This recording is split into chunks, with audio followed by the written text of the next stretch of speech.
തൃശൂർ തേക്കിൻകാട് മൈതാനത്ത് 15ഉം 16ഉം വയസ്സുള്ള 2 കുട്ടികൾ ചേർന്ന് 30 വയസ്സുള്ള ഒരു യുവാവിനെ കുത്തിക്കൊന്നു എന്ന വാർത്തയാണ് 2025 നമുക്ക് കൃത്യമായി പറഞ്ഞാൽ 2024 ഡിസംബർ 31 തീയതി രാത്രി 12:30 കഴിഞ്ഞ്, അതായത് പുതുവർഷം പുലരുന്ന ആദ്യ മണിക്കൂറിൽ കേട്ട വാർത്തയാണ് ആ വാർത്ത. അവിടെ നിന്ന് ഇങ്ങോട്ട് നമ്മൾ കണ്ട വാർത്തകൾക്ക്, നമ്മൾ കേട്ട വാർത്തകൾക്ക് ഒരു കയ്യും കണക്കുമില്ലാത്ത രീതിയിൽ അമ്മമാരെ ഉമ്മമാരെ കൈവറയ്ക്കാതെ കഴുത്തറുത്ത് കൊന്ന് കുറ്റബോധമില്ലാതെ മാധ്യമ ക്യാമറകൾക്ക് ഫ്ലൈയിങ് കിസ് കൊടുക്കുന്ന ആൺമക്കളെ നമ്മൾ കണ്ടു. അച്ഛന്മാരെ കൊല്ലുന്ന, താതന്മാരെ കൊല്ലുന്ന, 18ഉം 28ഉം വെട്ടുകൾ വെട്ടിക്കൊല്ലുന്ന മക്കളെ നമ്മൾ കണ്ടു. 7 മാസം നിറവയർ ഗർഭിണിയായ സഹോദരിയുടെ വയറിന് ചവിട്ടാൻ മടിക്കാത്ത അത്രമാത്രം ദയാരാഹിത്യമുള്ള ഒരു സഹോദരനെ നമ്മൾ കണ്ടു. അങ്ങനെ ബ്രൂട്ടലായ കൊലപാതകങ്ങൾ, കിരാതമായ വാർത്തകൾ കണ്ട് തലമരച്ച് വാർത്ത വായിക്കുന്നവന്റെ മനോനില തെറ്റും എന്ന അവസ്ഥ എത്തിയപ്പോഴാണ് ഈ യാത്രയെ പറ്റി ആലോചിക്കുന്നത്. ഉറപ്പായും SKN എന്ന് പറയുന്ന ശ്രീകണ്ഠൻ നായർ എന്ന് പറയുന്ന മാധ്യമപ്രവർത്തകൻ, അദ്ദേഹത്തിന്റെ മാധ്യമ ജീവിതത്തിന്റെ 40 വർഷങ്ങൾ അസാധാരണത്വമുള്ള 40 വർഷങ്ങളാണ്. ഞങ്ങളെപ്പോലെയുള്ള ഒരു സാധാരണ മാധ്യമപ്രവർത്തകനല്ല. അദ്ദേഹം കടന്നുപോയ വഴികളിലൊക്കെ വലിയ വഴിത്തിരിവുണ്ടാക്കി പാത്ത് ബ്രേക്കിംഗ് എന്ന് തന്നെ പറയാൻ കഴിയുന്ന സംഭവബഹുലമായ 40 വർഷങ്ങളാണ്. 40 വർഷങ്ങൾ ആഘോഷിക്കപ്പെടേണ്ടത് തന്നെയാണ്. പക്ഷേ ആഘോഷം എന്നതിനപ്പുറം അതൊരു കേരളമൊട്ടാകെയുള്ള ഒരു സന്ദേശവാഹക യാത്രയാക്കാം എന്ന് തീരുമാനിച്ചത് നമ്മൾ വാർത്താമുറിയിൽ നിന്ന് കണ്ട ഇത്തരത്തിൽ ഞെട്ടിക്കുന്ന ഭീതിതമായ കൂട്ടക്കൊലകൾ, എത്ര കൂട്ടക്കൊലകൾ നമ്മൾ ഈ പുതിയ വർഷം പുലർന്ന് ഇത്രയും മാസം കഴിയുമ്പോഴേക്കും കേരളത്തിൽ എത്ര കൂട്ടക്കൊല കണ്ടു. ആ കൂട്ടക്കൊലകളുടെ ഒക്കെ പിന്നിൽ, അല്ലെങ്കിൽ താമരശ്ശേരിയിൽ അമ്മയെ കഴുത്തറുത്ത് കൊന്ന മകന്റെ പിന്നിൽ, താമരശ്ശേരിയിൽ ഒരു മകന്റെ കാര്യം നേരത്തെ പറഞ്ഞിരുന്നു. ഒരു വീട്ടിൽ കോഴിക്കറിയില്ല എന്ന് പറഞ്ഞപ്പോൾ മകൻ അസ്വസ്ഥനായി. മുട്ട വാങ്ങാൻ വേണ്ടി പണം കൊടുത്തു വിട്ടു. കോഴിക്കറിയില്ല, മുട്ടക്കറി വെക്കാം എന്ന് പറഞ്ഞിട്ടാണ് മുട്ട വാങ്ങാൻ വേണ്ടി പണം കൊടുത്തു വിട്ടത്. മകൻ മുട്ട വാങ്ങി വന്നു. ഉമ്മ അടുക്കളയിൽ സവാള കരിഞ്ഞുകൊണ്ട് നിൽക്കുകയാണ് മുട്ടക്കറി ഉണ്ടാക്കാൻ. സവാള കരിഞ്ഞുകൊണ്ടിരുന്ന കത്തി വാങ്ങി കഴുത്തറുത്ത് വന്ന ഒരു മകനെ നമ്മൾ കണ്ടു താമരശ്ശേരിയിൽ. മറ്റൊരു മകനെ കണ്ടത് എന്താണ്? ട്യൂമർ ബാധിച്ച് ട്യൂമറിന്റെ ശസ്ത്രക്രിയ കഴിഞ്ഞ് ചികിത്സയിൽ കിടക്കുന്ന സ്വന്തം അമ്മയെ, വാടിത്തളർന്ന തണ്ടുപോലെ കിടക്കുന്ന സ്വന്തം അമ്മയെ അപ്പുറത്തുനിന്ന് വടിവാളിന് കഴുത്ത് വെട്ടിക്കൊന്നു. എന്നിട്ട് ആ മകൻ പറഞ്ഞ ന്യായം എന്താണ്?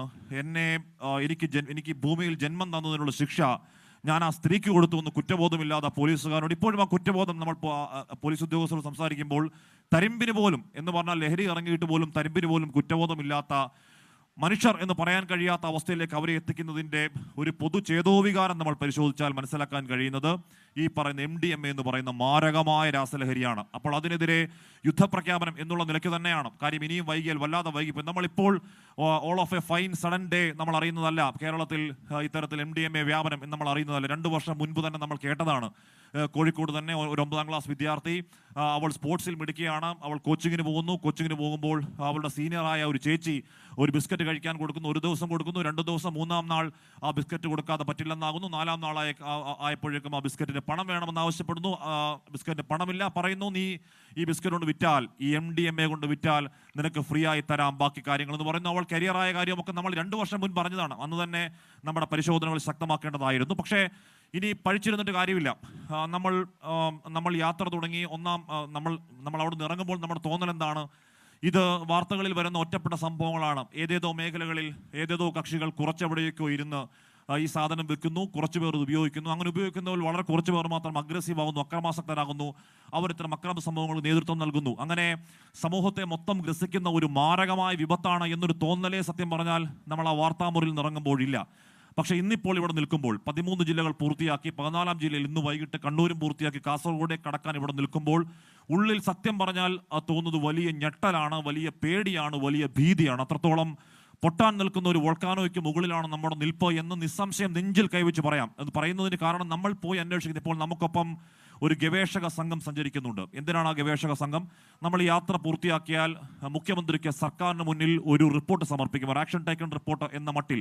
അല്ലെങ്കിൽ സർക്കാർ സ്വീകരിക്കേണ്ട ഒരു ദൗത്യം എന്തൊക്കെയാവണം, അല്ലെങ്കിൽ എന്തൊക്കെയാവണം പ്രയോറിറ്റി, എങ്ങനെയാവണം ലോ എൻഫോഴ്സ്മെന്റ് എന്നൊക്കെ പ്രതിപാദിക്കുന്ന ഒരു വിശദമായ ഒരു റിപ്പോർട്ട് ഈ സർക്കാരിന് മുന്നിൽ സമർപ്പിക്കും. ആ റിപ്പോർട്ട് ഇതുവരെ ഉണ്ടായ റിപ്പോർട്ടുകൾ വെച്ച് ഏറ്റവും ആധികാരികമാകുമെന്ന് പറയാനുള്ള കാരണം എന്താണ്? ഞങ്ങൾ രാവിലെ മുതൽ രാത്രി വരെ, പിന്നെയും രാവിലെ മുതൽ രാത്രി വരെ ഈ ദേശത്തിൻ്റെ പല ഭാഗങ്ങളിൽ സഞ്ചരിച്ച് ആൾക്കാരെ നേരിൽ കണ്ട്, പല സംഘടനകളെ നേരിൽ കണ്ട്, പോലീസ് ഉദ്യോഗസ്ഥരെ നേരിൽ കണ്ടൊക്കെ തയ്യാറാക്കുന്ന വളരെ മൈന്യൂട്ടായിട്ട് ഡീറ്റെയിൽസ് അടങ്ങുന്ന റിപ്പോർട്ടാണ്. രണ്ട് ഭാഗങ്ങൾ ആ റിപ്പോർട്ടിൽ ഉണ്ടാകും. ആദ്യ ഭാഗം അത് പൊതുജനങ്ങൾക്ക് മുന്നിൽ വെക്കാനുള്ളതാണ്. എന്താണ് നമ്മുടെ ഈ സമൂഹത്തിന്റെ സ്റ്റാറ്റസ് കോ, എന്താണ് നിലവിലെ ഈ ലഹരി അവസ്ഥ എന്ന് പറഞ്ഞ് ഞങ്ങൾ കണ്ട കേരളത്തെക്കുറിച്ചുള്ള റിപ്പോർട്ടാണ്. രണ്ടാമതൊന്ന് കോൺഫിഡൻഷ്യൽ ആണ്. അത് ഈ പറയുന്ന രാസലഹരി എവിടെ, എങ്ങനെ, ഏത് രീതിയിൽ അത് വ്യാപരിക്കുന്നു, ഇത് നെറ്റ്വർക്കുകൾ എങ്ങനെയാണ്, ഈ നെറ്റ്വർക്കുകൾ നമ്മളുടെ കുഞ്ഞുങ്ങളെ കണ്ണികളാക്കുന്നത് എങ്ങനെയാണ്, യുവാക്കളെ വിട്ട് ക്യാച്ച് ദം യങ് എന്ന് നമ്മൾ സ്പോർട്സിൽ പറയുന്ന ഭാഷ എന്തുകൊണ്ട് ലഹരി മാഫിയ പിടിക്കുന്നു, എന്തുകൊണ്ട് തീരെ കുഞ്ഞുങ്ങളെ തന്നെ ഈ കണ്ണികൾ, ഈ ലഹരി വയൽ കണ്ണികളാക്കിയാൽ ഈ മാഫിയയ്ക്കുള്ള പ്രയോജനം എന്താണ്, അവർ ചിന്തിക്കുന്നത് എന്താണ് തുടങ്ങി അവരെ ഏത് രീതിയിൽ പൂട്ടാൻ കഴിയും, ഏതെങ്കിലും തരത്തിലുള്ള രാഷ്ട്രീയ ദല്ലാളന്മാർ അവർക്ക് ഇടനില നിൽക്കുന്നുണ്ടോ, പൊളിറ്റിക്കൽ പേട്ടേൺ ഇതിനുണ്ടോ തുടങ്ങിയ കാര്യങ്ങളൊക്കെ പറയുന്ന ഒരു കോൺഫിഡൻഷ്യൽ റിപ്പോർട്ടാണ് രണ്ടാമത് റിപ്പോർട്ടായി സമർപ്പിക്കുന്നത്. ഞാൻ പറഞ്ഞു വന്നതല്ല. അപ്പോൾ ഈ ഗവേഷക സംഘം, ഒരു സംഘമുണ്ട്. ആ സംഘം ആൾക്കാരോട് സമീപിക്കുന്നത് ഒരുപക്ഷെ 24 നിന്ന് വരുന്ന ഗവേഷക സംഘമാണ് എന്ന് പറഞ്ഞ് സമീപിക്കും. അതല്ലെങ്കിൽ പ്രച്ഛന്ന വേഷത്തിൽ ഈ ഐറ്റം എവിടെ കിട്ടും എന്നൊക്കെ പറയാനുള്ള അന്വേഷണത്തിലെ വ്യാജേന അവരെ സമീപിക്കും. അപ്പോൾ അതിലൊരു ഒരു വിദ്യാർത്ഥി, ഒരു പയ്യൻ വന്ന് പറയും, ഒരു സ്ഥലത്ത് പോയപ്പോൾ പറയുന്നത് അവൻ്റെ പ്രശ്നം എന്താണെന്ന് അറിയാമോ, അവന് ഗുണമേന്മയുള്ള MDMA കിട്ടുന്നില്ല എന്നാണ് പ്രശ്നം. ഓർത്തു നോക്കണം, പൈസ കൊടുത്താൽ ഗുണമേന്മയുള്ള MDMA കിട്ടുന്നില്ല അത്രേ. വ്യാജ MDMA ആണ് എന്ന് പറഞ്ഞാൽ എന്തോ അത് മണക്കുമ്പോൾ എന്തോ പൊടിക്കുന്ന എന്താണ്, ഒരു കത്തുന്ന പ്ലാസ്റ്റിക്കിന്റെ മണമാണ്. അജിനാമോട്ടോ പൊടിച്ചു തീർക്കുന്നു. അപ്പോൾ ഗുണമേന്മയുള്ള, നമ്മൾ കൊടുക്കുന്ന ക്യാഷിന് കോസ്റ്റ് എഫക്റ്റീവായ ഗുണമേന്മയുള്ള MDMA കിട്ടണമെങ്കിൽ അപ്പുറത്ത് പോയി നോക്ക് എന്നൊക്കെ പറയുന്ന ആ പയ്യനെ പറയാൻ ഞാൻ പറയുന്നില്ല. അത്രത്തോളം ഭീതിതമായ ഒരു സാഹചര്യം നമ്മൾ കണ്ടു. ഒന്ന്. രണ്ട്, ഈ അടുത്ത ദിവസമാണ് ഒരു പയ്യൻ, നന്നായി പഠിക്കുന്ന, നന്നായി വിദ്യാഭ്യാസമൊക്കെ ചെയ്ത ഒരു പയ്യനാണ്, നല്ല രീതിയിൽ പഠിച്ച മിടുക്കനായ ഒരു ചെറുപ്പക്കാരൻ. അവൻ വന്ന് പറയുന്നത് അവനെതിരെ ഏതോ കൗരവരോ ഏതോ അസുരന്മാർ അവനെ കൊല്ലാൻ നോക്കുന്നു, ബ്രഹ്മാവ് അവനെതിരെ എന്തോ നീക്കം. വളരെ സീരിയസ് ആയി പറയുകയാണ്. വളരെ സമർത്ഥനായ മിടുക്കനായ ചെറുപ്പക്കാരൻ രാസലഹരിക്ക് അടിപ്പെട്ട് സൈക്കോസിസായി അവൻ്റെ മനോനില തെറ്റലിൻ്റെ വക്കിലേക്കൊക്കെ എത്തി നിൽക്കുകയാണ്. അവന് എല്ലാവരെയും പേടിയാണ്. അവൻ ലോകം മൊത്തം അവനെ ആക്രമിക്കാൻ വരുന്നു എന്ന തോന്നലാണ്. രാസലഹരി ഉപയോഗം അവൻ നിർത്തിയെന്ന് അവൻ ഞങ്ങളോട് പറഞ്ഞു. പക്ഷേ ഞാനത് വിശ്വസിക്കുന്നില്ല, നിർത്തിയെന്ന് വിശ്വസിക്കുന്നില്ല. പക്ഷേ അപ്പോൾ അവൻ്റെ മുന്നിൽ വന്നൊരാൾ ചിരിച്ചാൽ അവൻ വെട്ടിക്കൊല്ലുന്നത് അവൻ്റെ സ്വന്തം അമ്മയല്ല, അവൻ്റെ അച്ഛനെയല്ല. അവൻ വെട്ടിക്കൊല്ലുന്നത് അവനെ കൊല്ലാൻ വരുന്ന ഏതോ അസുരനെയോ ഏതോ രാവണനെയൊക്കെയാണ് വെട്ടിക്കൊല്ലുന്നത്. അത് അവൻ്റെ കുറ്റമല്ല. അപ്പോൾ ഏത് രീതിയിൽ അത്ര അടിമകളായി പോയ, അല്ലെങ്കിൽ ഈ കെണിയിൽ വീണില്ലാതായി പോയ ഈ അഡിക്റ്റുകളോട് ഏത് രീതിയിൽ നമ്മൾ സഹതാപത്തോടു കൂടി പെരുമാറണം എന്നതിൻ്റെ ഒരു ഉദാഹരണമായി തോന്നി. ഒന്ന്, ആലത്തൂർ പോലീസ് സ്റ്റേഷനിൽ നമ്മൾ ഇതിനിടയിൽ പോയി. ആ പോലീസ് ഉദ്യോഗസ്ഥൻ പറയുന്നത് ഒരു വിദ്യാർത്ഥി, ലഹരിക്കടിമയായ ഒരു വിദ്യാർത്ഥിയുടെ കാര്യമാണ്. അപ്പം നമ്മൾ ചോദിച്ചു, ഡിഗ്രി വിദ്യാർത്ഥിയാണോ? ഡിഗ്രി വിദ്യാർത്ഥിയല്ല. പ്ലസ് ടു വിദ്യാർത്ഥിയാണോ? പ്ലസ് ടു വിദ്യാർത്ഥിയല്ല. 10ാം ക്ലാസ് വിദ്യാർത്ഥിയാണോ? 10ാം ക്ലാസ് വിദ്യാർത്ഥി പോലും അല്ല. 4ാം ക്ലാസ്സിൽ പഠിക്കുന്ന വിദ്യാർത്ഥിയാണ്. ഓർത്തു നോക്കണം, 9ാം ക്ലാസ്സിൽ പഠിക്കുന്ന ഒരു വിദ്യാർത്ഥി MDMAക്ക് അഡിക്റ്റായി എന്നൊക്കെ പറയുമ്പോൾ എന്തൊരു ഭീകരമായ സാഹചര്യമാണ്. ഒറ്റപ്പെട്ട സംഭവമാണെന്ന് വിചാരിക്കല്ലേ.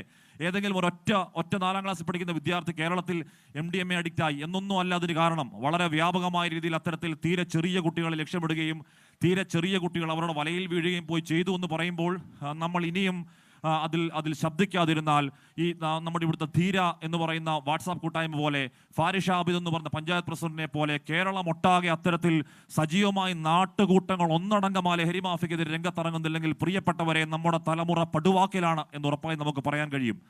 4ാം ക്ലാസ്സിൽ പഠിക്കുന്ന കുട്ടി എന്ന് പറഞ്ഞാൽ എന്താണ്? തറാപറ എന്ന് പറഞ്ഞതിന് ശേഷം അക്ഷരങ്ങൾ കൂട്ടിപ്പഠിക്കുന്ന പ്രായമാണ്. നമ്മുടെ മുലപ്പാലിൻ്റെ മണം മാറാത്ത പ്രായത്തിൽ ഈ പറയുന്ന MDMAയുടെ ക്ലോസ്ഡ് കവറിൽ നിന്ന് MDMA പൊട്ടിച്ച് ഫോൺ സ്ക്രീനിലിട്ട് പഴയ ATM കാർഡ് കൊണ്ട് ലൈനിട്ട് ഒരു മൂക്കടച്ച് മറ്റേ മൂക്കിൽ കൂടെ വലിച്ചു കയറ്റാൻ നമ്മുടെ കുട്ടികൾ പഠിച്ചെങ്കിൽ നമ്മൾ നിൽക്കുന്ന ഭൂമി ഭീകരമായ അവസ്ഥയിലേക്ക് പോകുന്നു എന്ന് ഉറപ്പായും പറയാം. അതിനിടയിൽ ഇതൊക്കെ പറയുമ്പോൾ പോലും അന്ധകാരത്തിനിടെ ഇടയിലെ ഒരു വെളിച്ചം, ഒരു വെള്ളി വെളിച്ചം എന്ന് പറയുന്ന മട്ടിലുള്ള കുറേയധികം കാര്യങ്ങൾ നമ്മൾ കണ്ടു. ഇപ്പോൾ കാണുന്ന ഇവിടുത്തെ ഈ ധീര എന്ന് പറയുന്ന കൂട്ടായ്മ, അതിന് നേതൃത്വം നൽകുന്ന, സധൈര്യം നേതൃത്വം നൽകുന്ന ഒരു പഞ്ചായത്ത് പ്രസിഡന്റ്, അതിന് കട്ടയ്ക്ക് കൂടെ നിൽക്കുന്ന കുറേയധികം യുവാക്കൾ പ്രതീക്ഷയാണ്. നമ്മൾ കോട്ടക്കൽ അങ്ങാടിപ്പുറത്ത് പോയപ്പോൾ അവിടെ ഒരു മാതൃസേന എന്നൊരു സേനയുണ്ട്. അവർ മദേഴ്സ് ആർമി എന്ന് പേരിട്ടിരിക്കുന്ന ഒരു സേനയാണ്. 100 അമ്മമാരുടെ ഒരു സേനയാണ്. അവർ ആർജവത്തോടെ പറഞ്ഞു, ഞങ്ങളുടെ മക്കളെ ഇനി ലഹരി മാഫിയയ്ക്ക് വിട്ടുകൊടുക്കാനില്ല എന്ന ആർജവത്തോടെ പറഞ്ഞു കൊടുക്കുന്ന കുറേ അമ്മമാരെ നമ്മൾ അവിടെ കണ്ടു. പാലക്കാട് എങ്കക്കാട് എന്നൊരു ഗ്രാമത്തിൽ പോകുമ്പോൾ, ചെറിയ ഗ്രാമമാണ്, ആ ഗ്രാമത്തിൽ ഒരു 10-22 വയസ്സ് മാത്രം പറയുമ്പോൾ ഒരു യുവാവ് എഴുന്നേറ്റ് എന്ന് പറയുന്നുണ്ടായിരുന്നു, ഞങ്ങൾ കേരളത്തിലെ MDMAക്കെതിരെ പൊരുതും എന്നൊന്നും ഞങ്ങൾ പറയുന്നില്ല, പക്ഷെ ഒറ്റ ഉറപ്പ് ഞങ്ങൾ നൽകാം. ഈ പറയുന്ന എങ്കക്കാട് എന്ന് പറയുന്ന ഗ്രാമത്തിൽ നിന്നും ഒരു യുവാവ് MDMA ഉപയോഗിച്ചു എന്ന വാർത്ത 24-ൽ വരില്ല എന്ന ഉറപ്പ് ഞങ്ങൾ നൽകാം എന്ന ആർജവത്തോടെ പറയുന്ന ഒരു യുവാവിനെ ഞങ്ങൾ കണ്ടു. അവൻ പറയുന്നുണ്ടായിരുന്നു, ഈ രാജ്യത്തിന്റെ സൈന്യം അതിന്റെ അതിർത്തികളിൽ കാവൽ നിൽക്കും മട്ടിൽ ഈ ഗ്രാമാതിർത്തികളിൽ ഞങ്ങളുടെ നാടിനെ കാക്കാൻ യുവാക്കൾ കാവൽ നിൽക്കും എന്നൊക്കെ പറയുന്ന വാക്കുകൾ നമ്മൾ കേട്ടു. ഇക്കാലത്ത് ആ വാക്കുകളൊക്കെ കേൾക്കുന്നത് എന്താണ്? വലിയ പ്രത്യാശയുടെ, വലിയ പ്രതീക്ഷയുടെ വാക്കുകളായി. അത് വെറും വാക്കുകളല്ല, പ്രത്യാശയുടെ, പ്രതീക്ഷയുടെ വാക്കുകളായി തന്നെ തോന്നി. കാരണം നമ്മൾ ആ ദിവസങ്ങൾ അത് അത്രത്തോളം പ്രത്യാശാഭരിതമായ വാക്കുകളായി തോന്നാനുള്ള കാരണം എന്താണ്? നമ്മൾ ആ ദിവസങ്ങളൊക്കെ അത്രത്തോളം കേൾക്കുന്നത് വളരെ ഗ്രൗണ്ടിൽ വളരെ പെനട്രേറ്റ് ചെയ്ത ഈ പറയുന്ന രാസലഹരി. ഈ രാസലഹരി MDMA എന്താണ് എന്താ കാര്യമൊക്കെ സ്കൂളിലൊക്കെ പഠിപ്പിക്കണമെന്ന് എനിക്ക് തോന്നുന്നത്. കാര്യം ഇത് ഇപ്പം നമ്മൾ ഈ ദൗത്യത്തിന് വേണ്ടി ഇറങ്ങുമ്പോൾ പലരും പറയുന്നുണ്ടായിരുന്നു, നിങ്ങൾ മദ്യത്തിനെ സേവ് ചെയ്യണം, മദ്യമടക്കമുള്ള കാര്യങ്ങളെ പറ്റിയും പറഞ്ഞുകൊണ്ടിരിക്കണം. 100% ഉറപ്പാണ്, മദ്യമടക്കം പുകയിലയടക്കം ബാക്കി എല്ലാ കാര്യങ്ങളും ലഹരികൾ തന്നെ. പക്ഷേ ഈ സാധനം ഇത് പക്കാ കെമിക്കലാണ്, ഇത് പ്യുവർ കെമിക്കലാണ്. എന്താണ് കെമിസ്ട്രി പഠിക്കുന്ന കുട്ടികൾക്ക് ഒരുപക്ഷെ അറിയാം, 3,4 മെഥിലിൻ ഡയോക്സി മെത്താംഫിറ്റമിൻ എന്ന് പറയുന്ന പ്യുവർ കെമിക്കലാണ്. അപ്പോൾ ന്യൂറോളുകൾക്കിടയിലുള്ള സ്പേസിന് പറയുന്ന പേരാണ് സിനാപ്റ്റിക് ക്ലെഫ്റ്റ്. സെറാട്ടോണിൻ പോലെയുള്ള ഹാപ്പി ഹോർമോൺസ് ഒക്കെ ഉൽപ്പാദിപ്പിക്കുന്ന ഒരു ക്യാവിറ്റി, ഒരു ഏരിയയൊക്കെയാണ്.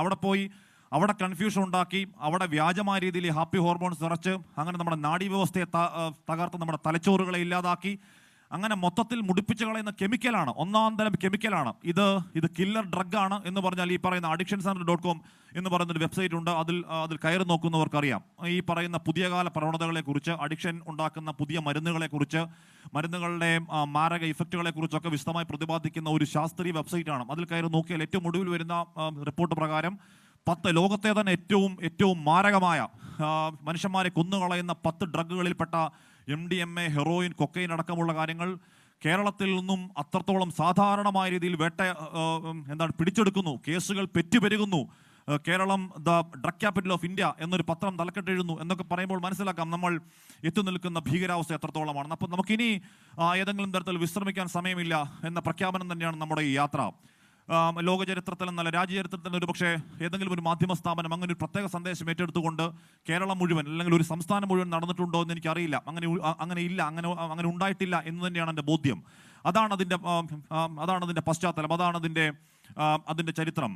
പ്രിയപ്പെട്ടവരെ, നമ്മൾ ഈ യാത്രയിൽ, എനിക്ക് പറയാനുള്ളത്, ഈ യാത്രയിൽ നമ്മൾ അതിൻ്റെ അവസാന ലാപ്പിലാണ്. അതിൻ്റെ സെക്കൻഡ് ലാസ്റ്റ് ജില്ലയുടെ അവസാന സായാഹ്നത്തിൽ നിൽക്കുമ്പോൾ എനിക്ക് പറയാനുള്ളത്, നമ്മൾ കണ്ട കാഴ്ചകളും കേട്ട കാഴ്ചകളും തന്നെയാണ് കൂടുതലായി പറയാൻ തോന്നുന്നത്. ഒരു അഡിക്ഷൻ സെന്റർ, ഒരു ഡി അഡിക്ഷൻ സെന്ററിൽ ഒരാളോട് സംസാരിച്ചു. അയാൾ പറയുന്നത് ഒരു പെൺകുട്ടിയെ പറ്റിയാണ് പറഞ്ഞത്. പെൺകുട്ടി അവൾ 10ാം ക്ലാസ്സിൽ തന്നെ അല്ലെങ്കിൽ സ്കൂളിൽ തന്നെ മിടുക്കിയായ വലിയ മാർക്കോടുകൂടി, ജില്ലയിൽ തന്നെ വലിയ മാർക്കോടുകൂടി അവൾ പാസ്സായി. അതിനുശേഷം +2 വലിയ മാർക്കോടുകൂടി പാസ്സായി. നീറ്റ് എക്സാം ഒരു തവണ എഴുതി. അന്ന് അവൾ പ്രതീക്ഷിച്ച റിസൾട്ട് കിട്ടിയില്ല. പക്ഷേ അത് വെച്ച് അഡ്മിഷൻ കിട്ടുമായിരുന്നു. പക്ഷേ അവൾ പ്രതീക്ഷിക്കുന്ന കോളേജിൽ കിട്ടില്ല. ഒരു വർഷം അവൾ കോച്ച് ചെയ്തതിനു ശേഷം നീറ്റ് എക്സാം എഴുതി. നല്ല ഉന്നതമായ റാങ്കോടുകൂടി പാസ്സായി. ഞാൻ മെഡിക്കൽ കോളേജിൻ്റെ പേര് പറഞ്ഞ കൊള്ളാതൊരു മെഡിക്കൽ കോളേജിൽ അവൾ മെഡിസിൻസിൽ അഡ്മിഷൻ കിട്ടുന്നു. 2ാം വർഷമാകുമ്പോഴേക്കും മിടുക്കിയായ കുട്ടി കണ്ണുകളൊട്ടി വലിഞ്ഞ്, കവളുകളൊട്ടി, ഒരു പഠിത്തത്തോടും താല്പര്യമില്ലാതെ, ഒന്നിനോടും താല്പര്യമില്ലാതെ, വിരക്തിയായി, മനോനില തെറ്റിയ നിലയിലേക്ക് തിരികെ വീട്ടിലേക്ക് എത്തുകയാണ്. കാര്യം എന്താണ്? രാസലഹരിക്ക് അഡിക്റ്റായി. അമ്മ കരഞ്ഞുകൊണ്ട് ഡി അഡിക്ഷൻ സെന്റർ സ്ഥാപനക്കാരോട് പറയുകയാണ്, സാറേ, ഇവൾ +2 ജയിക്കണ്ടായിരുന്നു, ഇവൾ +2 ജയിക്കാതിരുന്നിരുന്നുവെങ്കിൽ ഈ അവസ്ഥ ഉണ്ടാകുമായിരുന്നില്ലല്ലോ എന്ന് കരഞ്ഞുകൊണ്ട് പറഞ്ഞ ഒരു അമ്മയുടെ കഥ ഒരു ഡി അഡിക്ഷൻ സെന്റർ ജീവനക്കാരൻ നമ്മളോട് പറയുന്നുണ്ട്. അങ്ങനെ കേട്ടാൽ പേടി വരുന്ന ഭയാനകമായ 100 കഥകൾ, 100 ജീവിത യാഥാർത്ഥ്യങ്ങൾ നമ്മൾ കേൾക്കുകയാണ്. ഓർത്തു നോക്കണം ഒരവസ്ഥ. +2 പഠിക്കുന്ന ഒരു കുട്ടി, എത്ര വയസ്സുണ്ടാവും അവൻ്റെ അമ്മ അവൻ കാരണം വീട്ടിൽ കിടന്നുറങ്ങാൻ പേടിയാണ് സാറേ എന്ന് പറഞ്ഞാൽ എന്തൊരു ഭീകരാവസ്ഥയാണ്. എന്താ പേടി? കുത്തിക്കൊല്ലുന്നു മാത്രമല്ല പേടി. അവൻ എന്നെ അമ്മയായി കാണുന്നില്ല, അവൻ എന്നെ വേറൊരു സ്ത്രീയായി കാണുന്നു. അങ്ങനെ നമുക്ക് പറയാൻ പോലും മടിച്ചു പോകുന്ന ഇത് 1-2 ഒറ്റപ്പെട്ട സംഭവങ്ങളല്ല എന്ന് ഉറപ്പായും പറയാം. 100 അനുഭവങ്ങൾ നമ്മൾ ഈ ദിവസങ്ങൾ ഈ യാത്രയിൽ കാണുകയാണ്, ഞെട്ടലോടുകൂടി കാണുകയാണ്. അപ്പോൾ നമ്മൾ പറയുന്നത്, നമ്മൾ ഏതെങ്കിലും തരത്തിൽ നിരാശപ്പെടാൻ വേണ്ടിയല്ല ഞാൻ ഈ കാര്യങ്ങളൊക്കെ, നമ്മൾ ഏതെങ്കിലും തരത്തിൽ സിനിക്കാവുന്നതോ നെഗറ്റീവ് ആവുന്നതോ അല്ല, നിരാശപ്പെടാൻ വേണ്ടി പറയുന്നത് പോലെ നമ്മൾ നാട് നേരിട്ടുകൊണ്ടിരിക്കുന്ന ഒരു ഭീകരാവസ്ഥ എന്താണ് എന്ന് സൂചിപ്പിക്കാൻ വേണ്ടി പറഞ്ഞു എന്നേ ഉള്ളൂ. നമുക്ക് അതിജീവിച്ചേ മതിയാവുകയുള്ളൂ. കാര്യം നമുക്ക് അത്തരത്തിൽ ഈ ലഹരി മാഫിയ MDMA 1921 ജർമ്മനിയിൽ ആൻഡൻ കോളിൻ എന്ന് പറയുന്ന ഒരു ജർമ്മൻ കെമിസ്റ്റ് ആന്റി ഹെമറേജ് ഏജന്റായി കണ്ടുപിടിച്ച, അല്ലെങ്കിൽ രക്തയോട്ടം നിയന്ത്രിക്കാൻ കണ്ടുപിടിച്ചൊരു മരുന്ന് വർഷങ്ങൾക്കിപ്പുറം കേരളം എന്ന ഒരു ചെറിയ ഗ്രാമത്തിൻ്റെ, ജർമ്മനി എവിടെയാണ്, ഇന്ത്യ എവിടെയാണ്, കേരളം എവിടെ കിടക്കുന്നു? അപ്പോൾ അവിടെ നിന്ന് ഇത്ര ദൂരത്തിൽ കേരളം എന്ന ഒരു ചെറിയ സംസ്ഥാനത്തിൻ്റെ ഗ്രാമാന്തരങ്ങളിൽ, മുക്കുമൂലകളിൽ, പഞ്ചായത്തുകളിൽ, മുടുക്കുകളിൽ പോലും വളരെ ഈസി അവൈലബിൾ ആയ ഒരു സംഗതിയായി മാറിയെങ്കിൽ അതിനെതിരെ ഇനിയും നമ്മൾ നിശബ്ദമായിരുന്നാൽ നമ്മുടെ ജീവിത കാലയളവിൽ നമ്മുടെ അടുത്ത തലമുറയ്ക്ക് കബറൊഴുക്കേണ്ട അല്ലെങ്കിൽ ചിതയൊരുക്കേണ്ടി വരുന്ന അങ്ങേയറ്റത്തെ ഗതികേടിന്, അങ്ങേയറ്റത്തെ കണ്ണുനീര് നമുക്ക് സാക്ഷ്യം വഹിക്കേണ്ടി വരും. ഇനി നമുക്ക് കാത്തിരിക്കാൻ അർത്ഥമില്ല, കാത്തിരിക്കുന്നതിൽ സമയമില്ല. ഒരുമിച്ച് എഴുന്നേറ്റ് നിന്നാൽ മാത്രമേ കാര്യമുള്ളൂ എന്ന തികഞ്ഞ ബോധ്യത്തിലാണ് നമ്മുടെ യാത്ര. പ്രിയപ്പെട്ടവരെ, ഇന്ന് കൂടി പൂർത്തിയാക്കിയാൽ നാളെ കാസർഗോഡ്, മറ്റന്നാൾ കോഴിക്കോട് കടപ്പുറത്ത് വൈകുന്നേരം 4 മണിക്കാണ് അതിൻ്റെ സമാപന സമ്മേളനം. നിങ്ങളെല്ലാവരെയും, ഈ ധീര കൂട്ടായ്മയും പഞ്ചായത്ത് പ്രസിഡന്റിനെയും അടക്കം ഇവിടെ കൂടിയിരിക്കുന്ന ഓരോരുത്തരെയും കോഴിക്കോട് കടപ്പുറത്ത് ഞങ്ങൾ പ്രതീക്ഷിക്കുകയാണ്. ഇത് ഏതെങ്കിലും തരത്തിലുള്ള ഒരു സ്വകാര്യ ആവശ്യത്തിന് വേണ്ടിയോ നമ്മുടെ ഏതെങ്കിലും പ്രത്യേക താല്പര്യത്തിന് വേണ്ടിയുള്ള കാര്യമല്ല. രാഷ്ട്രീയ ഭേദമന്യേ, ഏതെങ്കിലും തരത്തിലുള്ള ഭേദചിന്താഭേദമന്യേ എല്ലാവരും ഒരുമിച്ച് കൂടേണ്ട ഒരു കാര്യമാണ്. അവിടെ അപ്പോൾ കോഴിക്കോട് അറബിക്കടലിൻ്റെ സമാന്തരമായി മറ്റൊരു മനുഷ്യ മഹാസമുദ്രം നമ്മൾ തീർക്കും. ആ മനുഷ്യ മഹാസമുദ്രം തീരുന്നതിലൂടെ കേരളത്തിൽ തൊട്ട് പിറ്റേന്നാൾ മുതൽ MDMA എന്ന് പറയുന്ന ഈ മാരക രാസലഹരി, അല്ലെങ്കിൽ ഹെറോയിൻ, അല്ലെങ്കിൽ കൊക്കൈൻ തുടങ്ങിയ ലഹരികൾ ഇവിടെ നിന്ന് അപ്രത്യക്ഷമാകും എന്ന അവകാശവാദം, എന്ന അതിരുകടന്ന അവകാശവാദം നമ്മൾ മുന്നോട്ട് വെക്കുന്നില്ല. പക്ഷേ ഇത് ഒരു മനുഷ്യ മഹാകൂട്ടായ്മ ഒരു സൂചനയാകും, ഒരു താക്കീതാകുമെന്ന കാര്യത്തിൽ തർക്കം വേണ്ട. ഇവിടുത്തുകാരൊന്നും അല്ലെന്നേ. ഇത് കേരളത്തിൽ മാത്രം നിൽക്കുന്നതോ, ഇന്ത്യയിൽ മാത്രം നിൽക്കുന്നതോ, അല്ലെങ്കിൽ ഇന്ത്യക്ക് പുറത്തേക്ക് വ്യാപിച്ചു കിടക്കുന്ന വലിയ വലിയ കണ്ണികളാണ്, വലിയ വലിയ നെറ്റ്വർക്കുകളാണ്. കഴിഞ്ഞ ദിവസമാണ് ഗുജറാത്തിൽ നിന്നും 1800 കോടിയുടെ രാസലഹരി പിടികൂടി. അതിന് മുൻപും പിടികൂടി കുറേയധികം ശതകോടികളുടെ രാസലഹരി. അതിൻ്റെ പിന്നിൽ കൃത്യമായി ആരാണെന്നോ ഏതാണെന്നോ ഇപ്പോഴും അജ്ഞാതമായി തുടരുന്നുണ്ട്. ഞാൻ വ്യക്തിപരമായി വിശ്വസിക്കുന്നില്ല അങ്ങനെ അവർ അജ്ഞാതമായി തുടരുന്നത് അവരുടെ മാത്രം ഇടുക്കുകൊണ്ടാണ്, അവർക്ക് വേറൊരു പിന്തുണയും കിട്ടുന്നില്ല എന്ന് വ്യക്തിപരമായി ഞാൻ വിശ്വസിക്കുന്നില്ല. എന്തായാലും അങ്ങനെ ലോകം മുഴുവൻ വ്യാപിച്ചു കിടക്കുന്ന ഏതേതോ രാജ്യങ്ങളിൽ നിന്നും നമ്മുടെ കുഞ്ഞുങ്ങളെ വളരെ ചെറുതിലെ ഏറ്റവും ഒടുവിൽ വരുന്നൊരു പഠനം ഈ മയക്കുമരുന്ന് മാഫിയ ലക്ഷ്യം വെക്കുന്നത് കുഞ്ഞുങ്ങളെയാണ് എന്നതാണ്. കുഞ്ഞുങ്ങളെ ലക്ഷ്യം വെക്കുന്ന പലവിധ മുട്ടായികളിലൂടെ. ഞാൻ ഇടയ്ക്കൊരു ദിവസം 9ാം ക്ലാസ്സിൽ പഠിക്കുന്ന ഒരു കുട്ടിയുടെ പിതാവ് എന്നെ ഫോണിൽ വിളിക്കുന്നുണ്ട്. നമ്മുടെ എൻകൗണ്ടർ ചർച്ച ഈ ദിവസം, ഈ ലഹരിയുടെ ചർച്ചകൾ തുടങ്ങുന്ന ആ ദിവസങ്ങളിലാണ് ആ പിതാവ് പറയുന്നത് 9ാം ക്ലാസ്സിൽ പഠിക്കുന്ന കുട്ടി 8ാം ക്ലാസ്സിൽ പഠിക്കുമ്പോൾ അവൾക്ക് മുട്ടായിൽ, അവൾക്ക് ചോക്ലേറ്റിൽ ഒരു പൊടിയിട്ട് കൊടുത്തതാണ് പിന്നീട് രാസലഹരിക്ക് ഭാഗമാവുന്നതും. അവിടുത്തെ ഒരു ചെറിയ കാട്ടലിനെ പറ്റി പറയുകയാണ്, അവിടുത്തെ ഒരു ചെറിയ മയക്കുമരുന്ന് ഗ്രൂപ്പിനെ പറ്റി പറയുകയാണ്. ആ ഗ്രൂപ്പിൽ പെട്ടവരൊക്കെ 10ാം ക്ലാസ്സിൽ താഴെ പഠിക്കുന്നവർ. എന്തൊരവസ്ഥയാണെന്ന് ആലോചിച്ച് നോക്കൂ. 10ാം ക്ലാസ്സിൽ താഴെ പഠിക്കുന്നവരുടെ ഒരു ലഹരി ഗ്രൂപ്പ്. ആ ഗ്രൂപ്പ് ഒരു സ്ഥലത്ത് ഒത്തുചേർന്ന് ഈ പറയുന്ന കാര്യം വലിക്കുന്നു. പണമില്ലാതാകുമ്പോൾ ബൈക്ക് മോഷ്ടിക്കുന്ന വീഡിയോ ചിത്രീകരിച്ച് അവരുടെ ലോക്ക്ഡ് ഇൻസ്റ്റാഗ്രാം ഗ്രൂപ്പിലും വാട്സാപ്പ് ഗ്രൂപ്പിലുമൊക്കെ മോഷ്ടിക്കുന്ന ദൃശ്യങ്ങളൊക്കെ ഇടുന്നു. അവർ MDMA വലിക്കുന്ന ദൃശ്യങ്ങളൊക്കെ ഇടുന്നു. അതിൻ്റെ എക്ടസി, മോളി എന്നൊക്കെ പറയുന്ന അതുണ്ടാക്കുന്ന ഹർഷോന്മാദത്തെക്കുറിച്ചൊക്കെ വലിയ വാചാലമാകുന്നു. സാറേ, എൻ്റെ മോളെ ഞാൻ രക്ഷിച്ചെടുക്കാൻ എന്ത് ചെയ്യണമെന്ന് പറഞ്ഞുകൊണ്ട് കരഞ്ഞുകൊണ്ടൊരു പിതാവ് വിളിച്ചു. അതിനുശേഷം നമ്മുടെ ചർച്ചയിലൊക്കെ വരികയും വളരെ വൈകിയാണെങ്കിൽ കൂടിയും ആ കുട്ടിയെ വലിയ പരിക്കുകളില്ലാതെ രക്ഷപ്പെടുത്തി എടുത്ത കാര്യമൊക്കെ ആ പിതാവ് ലൈംഗിക ചൂഷണത്തിനടക്കം ആ പെൺകുഞ്ഞിരയായി എന്ന് പറയുകയായിരുന്നു. ആ പിതാവ് കരഞ്ഞുകൊണ്ട് എടുത്ത് പറഞ്ഞതാണ്. അങ്ങനെ 100 അനുഭവങ്ങൾ നമ്മൾ കണ്ടു. അത്തരത്തിൽ ഇനിയും അങ്ങനെ നിങ്ങൾ തിന്നു കൊഴുത്ത് ചീർത്തു വീർക്കാൻ ഞങ്ങൾക്കിനി മക്കളില്ല, നിങ്ങൾക്ക് കൊന്നുതരാൻ ഞങ്ങൾക്ക് മക്കളില്ല, നിങ്ങളുടെ ബലിത്തറകളിൽ കുരുതി തരാൻ ഞങ്ങൾക്കിനി മക്കളില്ല എന്നുള്ള ഉറക്ക പ്രഖ്യാപനമാകണം ആ കോഴിക്കോട് മഹാസമ്മേളനം എന്ന് ഞങ്ങൾ കരുതുകയാണ്. ബൈബിളിൽ പറഞ്ഞിട്ടുണ്ട്, നിങ്ങൾ കഴുകനെ പോലെ എത്ര ഉയരത്തിൽ ഉയർന്നു പറന്നാലും ഏതു മേഘങ്ങൾക്കിടയിൽ കൂടുകെട്ടിയാലും നിങ്ങളെ ഞങ്ങൾ വലിച്ചു താഴെയിടും. ഞങ്ങളോട് നിങ്ങൾ യുദ്ധം പ്രഖ്യാപിച്ചിരിക്കുകയാണ്.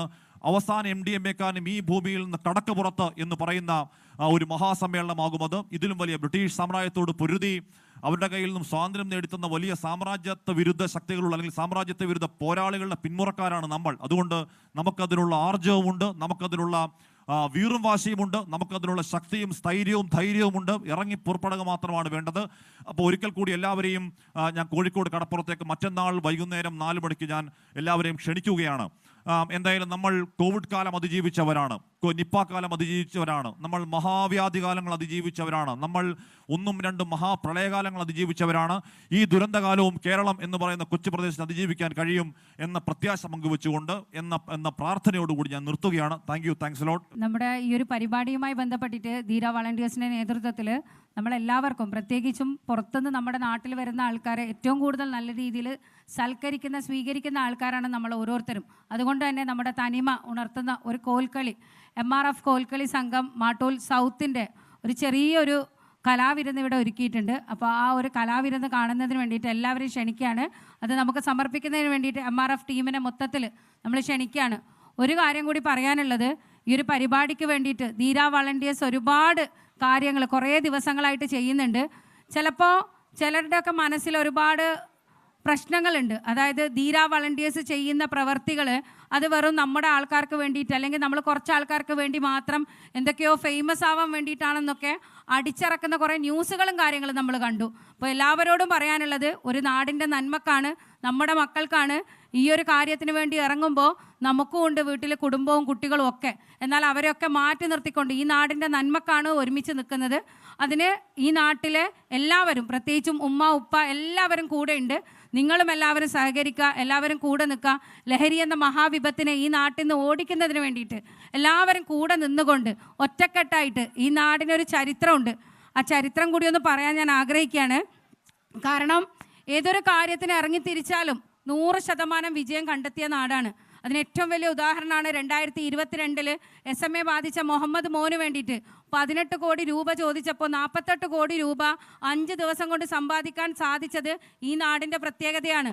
നമ്മൾ ഒരു ദ്വീപായിട്ട് ഒരു സൈഡിൽ നിന്ന കാലത്ത് മടക്കര പാലം വന്ന സമയത്ത് അപ്രോച്ച് റോഡിന് ആവശ്യമായ പദ്ധതികൾ താമസിച്ച സമയത്ത് അപ്രോച്ച് റോഡിന് ആവശ്യമായ സ്ഥലങ്ങൾ മുഴുവൻ വിലക്കെടുത്തുകൊണ്ട് ഈ നാടിന് ഒരു റോഡ് സമ്മാനിക്കാൻ ഈ നാട്ടിലെ മുഴുവൻ ആൾക്കാരും ഒരുമിച്ച് നിന്നിട്ടുണ്ട്. അപ്പോൾ ഒരു പ്രശ്നം വന്നാൽ എല്ലാവരും ഒരുമിച്ച് നിന്നുകൊണ്ട് ആ പ്രശ്നത്തെ അതിജീവിക്കാൻ കഴിവുള്ള ആൾക്കാരാണ്. അതുകൊണ്ട് തന്നെ ഈ നാടിൻ്റെ നന്മ അറിഞ്ഞുകൊണ്ട് എല്ലാവരും കൂടെ നിൽക്കുക. Thank you so much. അപ്പോൾ നേരത്തെ ഹാഷ്മി സുദീർഘമായി എന്താണ് നമ്മുടെ യാത്രയുടെ ഉദ്ദേശം എന്നൊക്കെ പറഞ്ഞു കഴിഞ്ഞു. നമ്മൾ വാർത്താ അവതാരകരാണ്. വാർത്താ മുറിയിലിരുന്ന് വാർത്തകൾ പറഞ്ഞാൽ മാത്രം മതി, നിങ്ങളിലേക്ക് വാർത്തകൾ എത്തിച്ചാൽ മാത്രം മതി. അതുപോലെ റിപ്പോർട്ടിങ്ങിനായി പുറത്തു പോയി റിപ്പോർട്ടുകൾ ചെയ്യുക എന്നതാണ് നമ്മുടെ ജോലി, അതാണ് നമ്മുടെ ഉത്തരവാദിത്തം. പക്ഷേ അത് മാത്രമല്ല മാധ്യമപ്രവർത്തകർ ചെയ്യേണ്ടത്.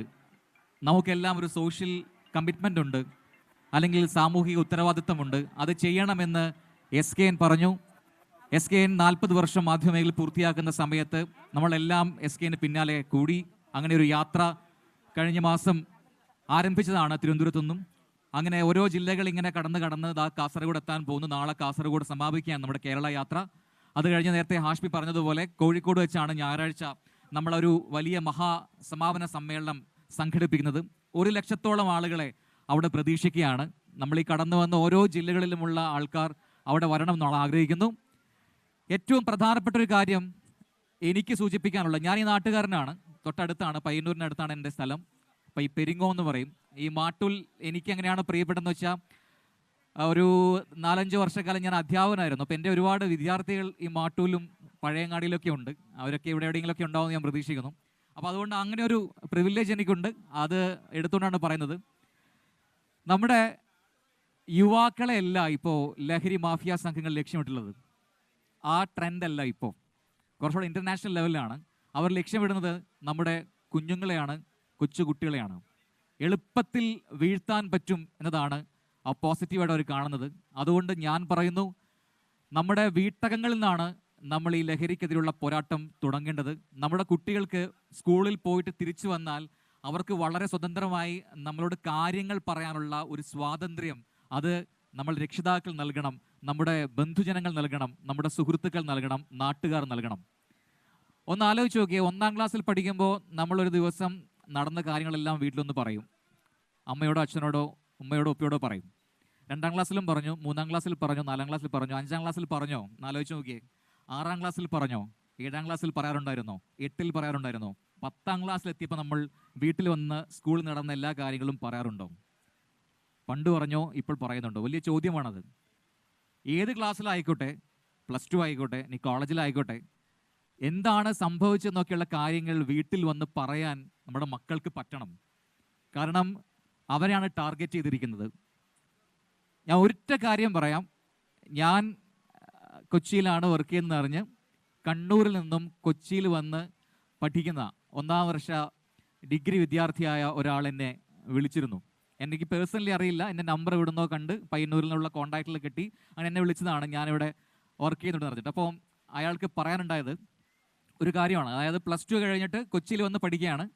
അവർ താമസിക്കുന്നത് ഒരു വീട്ടിലാണ്, കുറേ കുട്ടികൾ ചേർന്ന് താമസിക്കുകയാണ്. ആ സ്കൂളിലെ ആ ഇൻസ്റ്റിറ്റ്യൂട്ടിലെ മുതിർന്ന, അല്ലെങ്കിൽ അവിടെ നിന്ന് കോഴ്സ് കഴിഞ്ഞ് പോയ ആൾക്കാർ താമസിച്ച് അതേ വീട്ടിൽ മാറി മാറി മാറി കുറേ ബാച്ചുകൾ ഇങ്ങനെ താമസിക്കുക. സ്വാഭാവികമായിട്ട് അങ്ങനെയാണല്ലോ ചെയ്യുക. ഹോസ്റ്റലിനല്ലാതെ പുറത്ത് അങ്ങനെയാണ് താമസിക്കുക. പക്ഷേ ഇവൻ പറഞ്ഞ കാര്യം, കുറേ നാളുകളായിട്ട് ഈ പൂർവ്വ വിദ്യാർത്ഥികളായിട്ടുള്ള കുറേ ആൾക്കാർ നമ്മുടെ ഈ ബിൽഡിങ്ങിലേക്ക് വരും. അവർ ടെറസിലേക്ക് പോകുന്നത് കാണാം. വരുന്ന സമയം എന്ന് പറയുന്നത് ഒരു 12 മണി, 2 മണി, 1 മണി ആ സമയത്തൊക്കെയാണ് വരിക. അവർ മുകളിൽ പോവും, കുറേ നേരം കഴിഞ്ഞ് താഴേക്ക് ഇറങ്ങിപ്പോവും. കുറച്ച് നാൾ കഴിഞ്ഞപ്പോൾ ഇവരിൽ പല ആൾക്കാരെയും കൂട്ടുകൂടാൻ അവർ ശ്രമിച്ചു. അവരെന്തോ ഒരു പൊതി കൊണ്ടുവരുന്നുണ്ട്, ആ പൊതിയുമായിട്ടാണ് മുകളിലേക്ക് പോകുന്നത്. പിന്നീട് വരുമ്പോൾ പൊതി കാണാനില്ല എന്ന് പറയുന്നു. നമ്മളോട് വേണോ എന്ന് ചോദിക്കുന്നു. എന്താണ് കാര്യം നമുക്കറിയില്ല. നല്ല ഒരു സാധനമാണെന്ന് മാത്രം പറയുന്നു. നിരന്തരമായി നമ്മളെ സമ്മർദ്ദം ചെലുത്തിയാണ് ഇത് ഉപയോഗിക്കണം, ഇത് യൂസ് ചെയ്യണം, ഇത് ഗംഭീര സാധനമാണെന്ന് പറയുന്നു. ഇവരെ കൂടാതെ ഇവരുടെ പിന്നിൽ വേറെ കുറേ ഫ്രണ്ട്സുകൾ വരുന്നു. അവർ നമുക്ക് യാതൊരു പരിചയവുമില്ല. അതിൽ പെൺകുട്ടികളുണ്ട്, വേറെ ഏതൊക്കെയോ ജില്ലയിൽ നിന്നുള്ള ആൾക്കാർ വരുന്നുണ്ട്.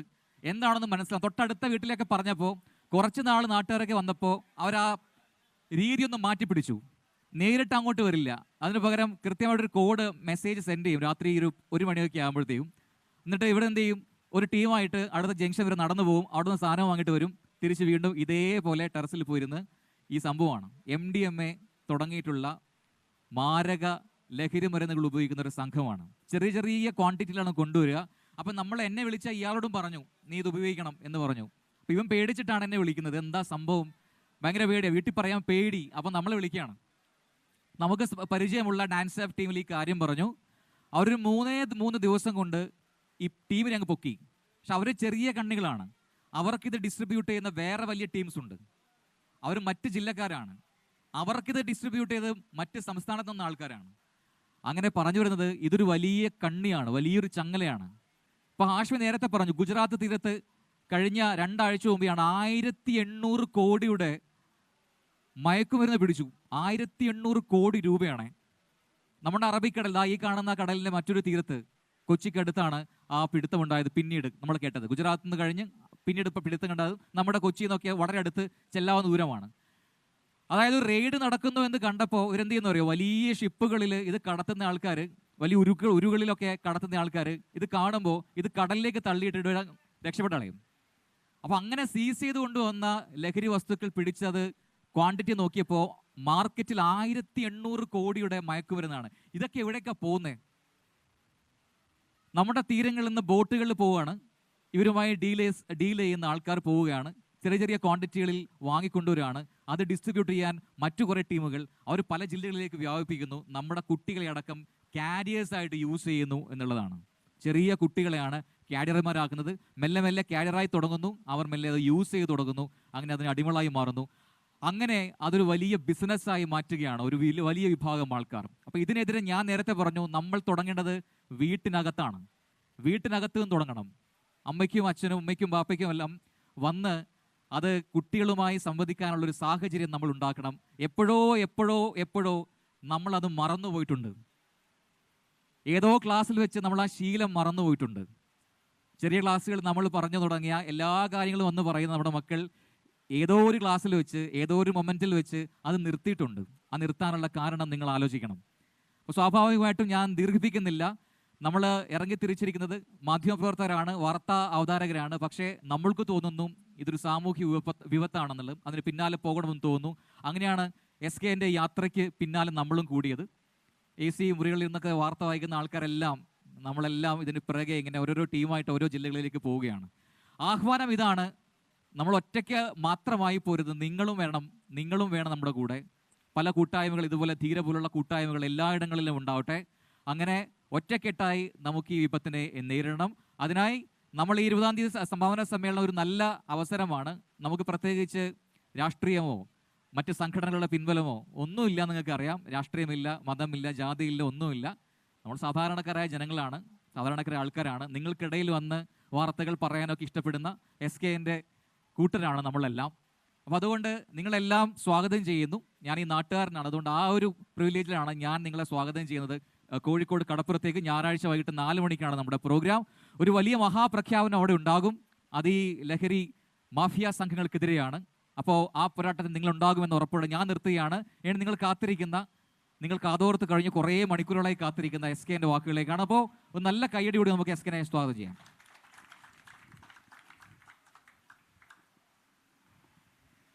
എല്ലാവരും നന്നായിട്ടൊന്ന് ചിരിക്കുന്നു കൊള്ളാം. കാര്യം വേറൊന്നിനുമല്ല, ഈ ചിരിയൊക്കെ ഇങ്ങനെ ഈ നാട്ടിൽ നീണ്ടു നിൽക്കണം എന്ന് എനിക്ക് ആഗ്രഹമുണ്ട്. പ്രിയമുള്ള പഞ്ചായത്ത് പ്രസിഡന്റ്, മറ്റുള്ളവർ. അപ്പോൾ പഞ്ചായത്ത് പ്രസിഡന്റ് എൻ്റെ അടുത്തിരുന്ന് എന്നോടൊരു ചോദ്യം ചോദിച്ചു. 40 വയസ്സേ ആയുള്ളൂ, വിശ്വസിക്കാൻ പറ്റുന്നില്ല. എന്നിട്ട് എൻ്റെ മുഖത്തിങ്ങനെ നോക്കുക, പെയിൻ്റ് അടിച്ചിരിക്കുകയാണോ പുട്ടിയിട്ടതാണോ എന്നൊക്കെ. അപ്പം ഞാൻ ഞെട്ടിക്കുന്നൊരു സത്യം പറഞ്ഞു, 65 വയസ്സ് കഴിഞ്ഞു. 65. അപ്പോൾ ഈ 65 വയസ്സ് കഴിഞ്ഞു ഞാൻ നിങ്ങളെ ഓർപ്പിക്കുന്ന കാര്യം എന്താണെന്ന് ചോദിച്ചാൽ, നമ്മൾ 10-15 കൊല്ലം കൂടെ കഴിയുമ്പോൾ അങ്ങ് മണ്ണടിയും. പക്ഷേ ഈ നാട്ടിൽ ഇങ്ങനെ വളർന്നു വരുന്ന കുട്ടികളുടെ കുരുന്നുകളുടെ കാര്യം ഓർക്കുമ്പോൾ നമുക്ക് വല്ലാത്ത സങ്കടമുണ്ട്. പഞ്ചായത്ത് പ്രസിഡൻറ്റുമായിട്ട് നമുക്കിങ്ങനെ സംസാരിച്ച് ഒരു അടുപ്പമുണ്ടാക്കാൻ പറ്റിയിട്ടുണ്ട്. ഞാൻ പഠിച്ച അതേ കോളേജിൽ വർഷങ്ങൾക്ക് ശേഷം പഠിച്ച ആളാണ് ഈ പഞ്ചായത്ത് പ്രസിഡൻറ്റ്. പക്ഷേ ഞാൻ മാധ്യമപ്രവർത്തനം തുടങ്ങിയ സമയത്ത് ഈ പഞ്ചായത്ത് പ്രസിഡൻറ്റ് ഇല്ല, ഈ ഭൂമി വന്നിട്ടില്ല. പക്ഷേ പഞ്ചായത്ത് പ്രസിഡൻറ്റ് വളരെ ധീര വീര ശൂര പരാക്രമിയാണെന്ന് എനിക്ക് മനസ്സിലായി. കുറച്ച് നേരം ഞാൻ സംസാരിച്ചുള്ളൂ. കരുത്തയാണ്, ശക്തയാണ്. മാത്രമല്ല ഒരു വിശ്വാസമുണ്ട് പപ്രയ്ക്ക്. പപ്ര നമ്മൾ പഞ്ചായത്ത് പ്രസിഡന്റ് ചുരുക്കപ്പേരി വിളിക്കുന്നുണ്ട്, പപ്ര. അതായത് ഒരു ഭീരു ഒരുപാട് തവണ മരിക്കും, ധൈര്യവാൻ അല്ലെങ്കിൽ ധൈര്യവതി ഒരു തവണ മാത്രമേ മരിക്കൂ. അതിൽ വിശ്വസിക്കുന്ന ആളാണ്.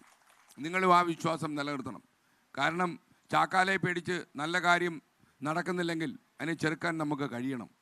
നമ്മൾ അറിയേണ്ട ഒരു കാര്യം, എനിക്ക് ആദ്യമേ അഭ്യർത്ഥിക്കാനുള്ളത്, വളരെ ചെറിയ കുട്ടികൾ പോലും ഈ രാസലഹരിയുടെ വിൽപ്പനക്കാരായി കേരളത്തിലുണ്ട്. ഇവിടെ മാത്രമല്ല, കേരളത്തിൻ്റെ പല ഭാഗങ്ങളിലും ഈ കുട്ടികൾ അതിന് ഉപയോഗിക്കുന്നുണ്ട്. എനിക്കൊന്നേ പറയാനുള്ളൂ, ഈ രാസലഹരിക്ക് അടിമപ്പെടുന്ന കുട്ടികൾ നിങ്ങൾ തല്ലിക്കെടുത്തുന്നത് നിങ്ങളുടെ വിലപ്പെട്ട ജീവിതമാണ് എന്ന് നിങ്ങൾ മറന്നു പോകരുത്. എനിക്കറിയാം, +1-നും SLCക്കും ഒക്കെ പഠിക്കുന്ന കുട്ടികൾ ഇതിൻ്റെ വിൽപ്പനക്കാരായി ഈ നാട്ടിലുണ്ട്. ഈ പള്ളിക്കൂടവും വ്യത്യസ്തമല്ലെന്നും ഈ പഞ്ചായത്തും വ്യത്യസ്തമല്ലെന്നും ഞാൻ മനസ്സിലാക്കുന്നു. ആ കുട്ടികളോട് ഞാൻ പറയാം, ജീവിതമെന്ന് പറയുന്നത് 85-90 വയസ്സ് വരെ നിങ്ങൾക്ക് ജീവിക്കാൻ പറ്റുന്ന സാഹചര്യം ഈ ലോകത്തുണ്ട്. ലോകാരോഗ്യ സംഘടന പറയുന്നു, മരിക്കുന്നതിനുള്ള പ്രായം ഇങ്ങനെ കൂടിക്കൂടി വരികയാണ്. 105 വയസ്സായാലും ശരി ആളുകൾ മരിക്കാത്ത സാഹചര്യമുണ്ട്. അപ്പോൾ ഒരു ക്വാളിറ്റി ജീവിതം നയിച്ച് നമുക്ക് കുടുംബവുമായിട്ടൊക്കെ വളരെ സന്തോഷത്തോടെ ഈ മണ്ണിൽ ജീവിക്കാനുള്ള സാഹചര്യം ഉള്ളപ്പോൾ അകാലത്തിൽ MDMA പോലെയുള്ള രാസലഹരി കഴിച്ച് നമ്മൾ 7 കൊല്ലം കൊണ്ട് മരണം അനുഭവിച്ച് കാലയവനികയ്ക്കുള്ളിൽ മറയണോ എന്ന് ആലോചിക്കണം. നമ്മളെപ്പോഴും വളർച്ചയെന്ന് പറയുന്നത് ഒരു നാഷണൽ ഹൈവേ പോലെ കിടക്കുക. എന്നാൽ പാരലായിട്ട് നമ്മൾ വളരാൻ തുടങ്ങുമ്പോൾ സ്കൂൾ കാലത്തും കോളേജ് കാലത്തും ഒക്കെ ഒരു ചെളിക്കുണ്ട് കൂടി ഇങ്ങനെ നമ്മുടെ മുന്നിൽ തെളിഞ്ഞു വരും. ചില കുട്ടികൾ ചില കൂട്ടുകെട്ട് കൊണ്ട് ഈ ചെളിക്കുണ്ടിൽ വീഴും. ശരിക്കും പറഞ്ഞാൽ ഈ പഞ്ചായത്ത് പ്രസിഡന്റ് എടുത്തിരിക്കുന്ന തീരുമാനവും ഇവിടെ ധീര അല്ലേ, ആ ധീര എന്ന് പറയുന്ന സംഘടനയുടെ തീരുമാനവും ഒക്കെ തന്നെ വളരെ മാതൃകാപരമാണെന്ന് ഞാൻ പറയും. അപ്പോൾ ഈ പഞ്ചായത്ത് പ്രസിഡന്റിനെ വ്യക്തിപരമായി ആക്ഷേപിക്കുന്ന പോസ്റ്റുകൾ ഇടുക, അതല്ലെങ്കിൽ അതൊന്നും കൊണ്ട് ഒരു പ്രസിഡന്റിനെ തളർത്തിയത് കൊണ്ടൊന്നും ഈ പ്രസ്ഥാനം, അതായത് എല്ലാ ലഹരി മരുന്നുകൾക്കുമെതിരെയുള്ള പ്രസ്ഥാനം നശിച്ചു പോകുമെന്ന് ആരും വിശ്വസിച്ച് കളയരുത്. കാരണം ഒരാൾ ഈ ലഹരി മരുന്ന് മാഫിയ സംഘത്തിൻ്റെ കരങ്ങൾ കൊണ്ട് മരിച്ചുപോയാൽ അവരുടെ ശവത്തിൽ ചവിട്ടി 1000 ഈ നാട്ടിൽ ഉയർന്നു വരും. എന്തായാലും ഒരു കാര്യം ഉറപ്പാണ്, കേരളത്തിലുടനീളം സഞ്ചരിച്ചു കഴിഞ്ഞൊരു അനുഭവം കൊണ്ട് ഞാൻ പറയുകയാണ്, ഈ ചെറുപ്പക്കാരൊക്കെ വഴിതെറ്റി ഈ കച്ചവടത്തിൽ വന്ന് പെട്ടിട്ടുണ്ട്. നിങ്ങൾ ഈ കച്ചവടം അവസാനിപ്പിക്കുക. നിങ്ങൾക്ക് ഈ കച്ചവടം കൊണ്ട് നിങ്ങൾ ജീവിതം തുന്നിക്കെട്ടാൻ ശ്രമിച്ചാൽ നിങ്ങൾക്ക് ഇരുമ്പഴിക്കുള്ളിൽ അവസാന കാലം കഴിയേണ്ടി വരുമെന്ന കാര്യത്തിൽ സംശയമില്ല. മാത്രവുമല്ല, മുഖ്യമന്ത്രി പിണറായി വിജയൻ ഒരു കാര്യം കേരളത്തിലെ പോലീസ് സ്റ്റേഷനുകളിലെല്ലാം അറിയിച്ച കാര്യം കൂടി ഞാൻ നിങ്ങളോട് അറിയിക്കുകയാണ്. ഒരു പൊതുപ്രവർത്തകനും ഒരു രാഷ്ട്രീയ പ്രവർത്തകനും ഒരു പഞ്ചായത്ത് പ്രസിഡന്റും ഒരു കോർപ്പറേഷൻ മേയറും ഏതെങ്കിലും ഒരു ലഹരി വ്യാപാരിയെ രക്ഷപ്പെടുത്താൻ വേണ്ടി ഒരു പോലീസ് സ്റ്റേഷനിലും ഫോൺ ചെയ്യാൻ കഴിയില്ല. എന്ന് മാത്രവുമല്ല, കേരളത്തിലെ പോലീസിനും കേരളത്തിലെ എക്സൈസിനും ഏത് കോട്ടകൊത്തളങ്ങളിലേക്കും ഒരനുമതിയുമില്ലാതെ കയറി ചെന്ന് റെയ്ഡ് ചെയ്യാനുള്ള അനുമതി കൊടുത്തു കഴിഞ്ഞു. 90 ദിവസങ്ങൾക്കകം ഇത്തരം ആളുകൾ പൊന്നാപുരം കോട്ടയിൽ ഒളിച്ചിരുന്നാലും അവരെ കസ്റ്റഡിയിലെടുക്കുമെന്ന കാര്യത്തിൽ സംശയമില്ല. തുറുങ്ങുകൾ അവർക്ക് വേണ്ടി തുറന്നു വെച്ച് കിടക്കുകയാണ്. അപ്പോൾ അതുകൊണ്ട് മര്യാദയ്ക്ക് നല്ല ജോലി, ചുമക്കാം, മീൻ പിടിക്കാം, എന്തെല്ലാം നല്ല പണികൾ ചെയ്യാം. ഞാനൊരിക്കൽ ദുബായി പോയപ്പോൾ അവിടെ ഒരു കപ്പലണ്ടി കച്ചവടക്കാരനെ കണ്ടുമുട്ടി. അവൻ എനിക്ക് കപ്പലണ്ടി തന്നപ്പോൾ ഞാൻ ചുമ്മാ നാട്ടിലെവിടെയാണെന്നൊക്കെ വിചാരമൊക്കെ ചോദിച്ചു പറഞ്ഞു, സാർ ഞാൻ MA മലയാളം 2nd റാങ്ക് ഹോൾഡറാണ് സാറേ, ഞാൻ ഇവിടെ കപ്പലണ്ടി വിൽക്കുക, നല്ല വരുമാനമാണെന്ന് പറഞ്ഞു. അപ്പം ഞാൻ ചോദിച്ചു, നാട്ടിലാണെങ്കിൽ നീ കപ്പലണ്ടിയെ പരിപ്പോ വിൽക്കുമോ എന്ന് ചോദിച്ചു. ഒരു കാരണവശാലും ഇല്ല, ആളുകൾ നാറ്റിച്ച് കളയുമെന്ന് പറഞ്ഞു. പക്ഷേ നമുക്ക് ആ കപ്പലണ്ടി വിൽക്കുന്നതിലൂടെ അവൻ 2 നിലയ്ക്കൊരു വീട് വെച്ചു എന്ന് പറഞ്ഞു, 2 പെങ്ങന്മാരെ കെട്ടിച്ചു അയച്ചു. ഇനി കപ്പലണ്ടി കച്ചവടം നിർത്തി നാട്ടിലേക്ക് വരാൻ പോയി, ഇവിടെ നല്ല ജോലിയുണ്ട്. നമ്മുടെ നാട്ടിൽ ജോലിയുണ്ട്, ജോലിയില്ലെന്ന് പറയാൻ പറ്റത്തില്ല. കാരണം നിങ്ങൾക്കറിയാമോ, 70 ലക്ഷം ആളുകൾ കേരളത്തിൻ്റെ വെളിയിൽ നിന്ന് അതിഥി തൊഴിലാളികൾ എന്ന് പേരിട്ട് നമ്മുടെ നാട്ടിലുണ്ട്. നമ്മുടെ സർക്കാരിൻ്റെ കണക്കിൽ 10-40 ലക്ഷമേ ഉള്ളെങ്കിലും 70 ലക്ഷം ആൾക്കാരുണ്ട്. ഇതിൽ വിദേശത്ത് വന്ന ആൾക്കാരുമുണ്ട്. ഈസ്റ്റ് ബംഗാളിൽ നിന്ന്, അതായത് ബംഗ്ലാദേശിൽ നിന്നൊക്കെ കള്ള പാസ്പോർട്ടിൽ നമ്മുടെ ബംഗാളിലേക്ക്, വെസ്റ്റ് ബംഗാളിലേക്ക് വന്ന് അവിടെ നിന്ന് കേരളത്തിലേക്ക് കടന്നിരിക്കുന്ന എത്രയോ ആളുകളുണ്ട്. ഈ അതിഥി തൊഴിലാളികൾക്കിടയിലും ഇതുപോലെ മയക്കുമരുന്ന് വിൽക്കുന്ന ആളുകളുണ്ട്. അവരെയൊക്കെ പോലീസ് നോട്ടപ്പുള്ളിയാക്കിയിരിക്കുക. നിങ്ങൾക്കറിയേണ്ട ഒരു കാര്യം, ഈ ലഹരി വിൽപ്പനക്കാർക്ക് വലിയൊരു സുവർണാവസരം കൈവന്നിരിക്കുക. അവരൊരു കാര്യം തീരുമാനിക്കണം. അവരുടെ ബാപ്പയുടെയോ അല്ലെങ്കിൽ അവരുടെ അമ്മച്ചിയുടെയോ കാലിൽ തൊട്ട് പിടിച്ചുകൊണ്ട്, കാലിൽ തൊട്ട് വന്ദിച്ചുകൊണ്ട് പറയണം, ഞാൻ വലിയൊരു അപരാധമാണ് ഈ ജീവിതത്തിൽ കാണിച്ചത്. ഒരുപാട് കുരുന്നുകളുടെ ജീവിതം കൊലയ്ക്ക് കൊടുത്ത മഹാ അപരാധിയാണ് ഞാൻ. ഇല്ല, ഇനി ഈ തെറ്റ് ഞാൻ ആവർത്തിക്കില്ല. ഈ മാനസാന്തരം നിങ്ങൾക്ക് വരുന്നില്ലെങ്കിൽ നിയമം നിങ്ങളെ കുരുക്കുമെന്ന കാര്യത്തിൽ സംശയമില്ല. എന്ന് മാത്രമല്ല, 24 വാർത്താ ചാനൽ എന്ന നിലയിൽ അവസാനത്തെ MDMA വിൽപ്പനക്കാരനും അവസാനത്തെ MDMA കാരിയറും ആയുധം താഴെ വയ്ക്കുന്നത് വരെ ഞങ്ങൾ ഈ പരിപാടി തുടരുക തന്നെ ചെയ്യും. ആരുടെയെങ്കിലും ഭീഷണി കണ്ടുകൊണ്ട് ഏതെങ്കിലും ഓലപ്പാമ്പിനെ കൊണ്ട് ഈ പരിപാടിയിൽ നിന്ന് മടങ്ങുന്ന പരിപാടി ഞങ്ങൾക്കില്ല. വാർത്തകൾ കൊടുക്കാൻ തീരുമാനിച്ചാൽ ഞങ്ങൾ വാർത്തകൾ കൊടുക്കും. അപ്പോൾ എതിരെ നിൽക്കുന്ന ശക്തി ആകാശം മുട്ട വളർന്നവനാണ് എന്ന ചിന്തയൊന്നും 24-നെ തളർത്തുന്നില്ല എന്ന് അതിൻ്റെ ചീഫ് എഡിറ്റർ എന്നുള്ള നിലയിൽ ഞാൻ നിങ്ങളോട് പറയുകയാണ്. മാത്രവുമല്ല, AC മുറിയിൽ നിന്ന് വാർത്ത വായിച്ച് പരിചയമുള്ള ഞങ്ങൾക്ക് 39-40 ഡിഗ്രി ചൂടിൽ സൂര്യൻ കത്തിയാളുമ്പോൾ കേരളത്തിലെ ഓരോ ജില്ലയും കടന്ന് ജനങ്ങളോട് ഇത് പറയുമെങ്കിൽ 100% രക്തം കിരിയുന്ന ആത്മാർത്ഥതയിൽ ഞങ്ങൾ പറയുന്നു.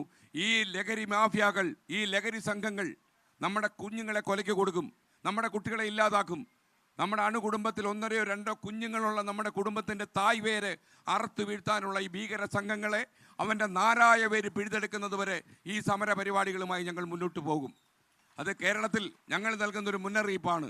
കാരണം സമാധാനപരമായ അന്തരീക്ഷം ഈ കേരളത്തിൽ ഇല്ലെങ്കിൽ നമുക്കിവിടെ ജീവിക്കാൻ കഴിയില്ല. നിങ്ങൾക്കറിയാം എന്തൊരു സ്നേഹമാണ് നമ്മുടെ ആളുകൾ തമ്മിൽ.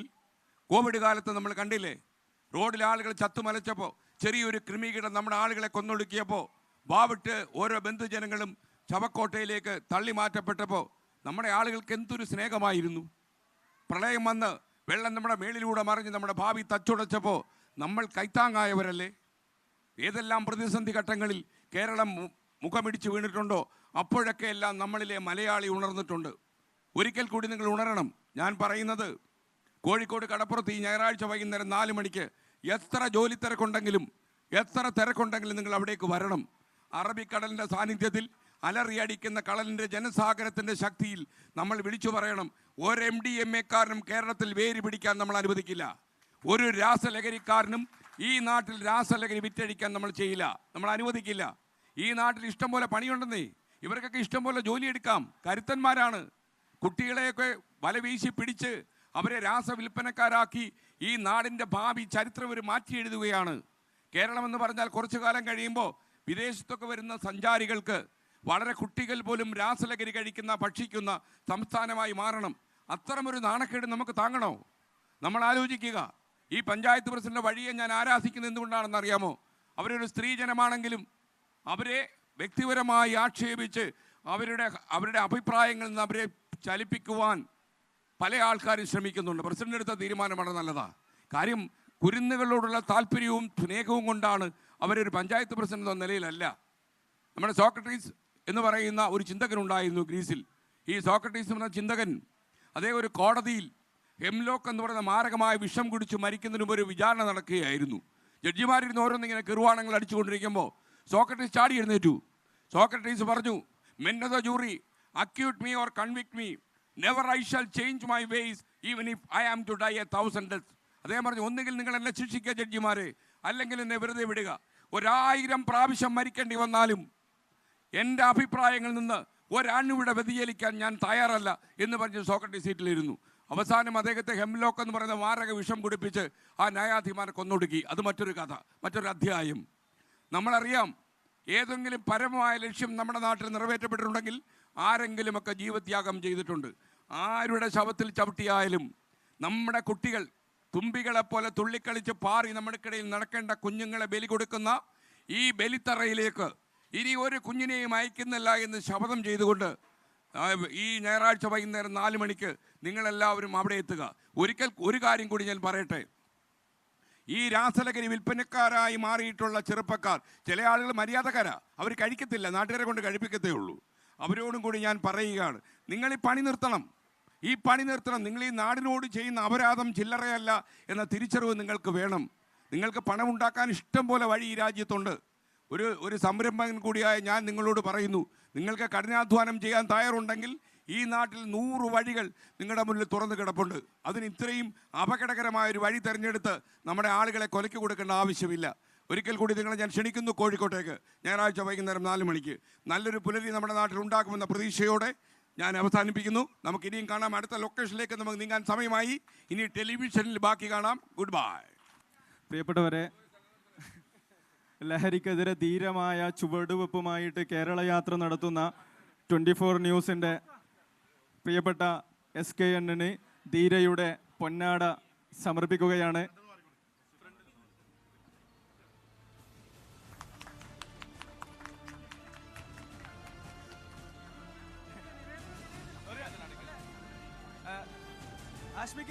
ഹാഷ്മിക്ക് കൂടിയുണ്ട്. ഹാഷ്മി താജ് ഇബ്രാഹിമിനും ഒരു പൊന്നാട നമ്മുടെ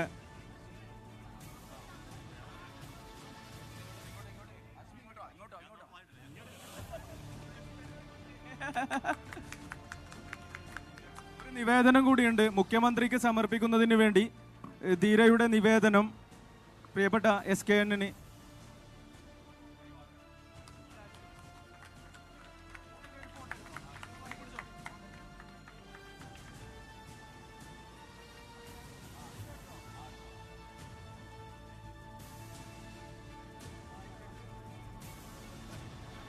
ഏതായാലും ഈ നാടിൻ്റെ നന്ദി അർപ്പിക്കുകയാണ്.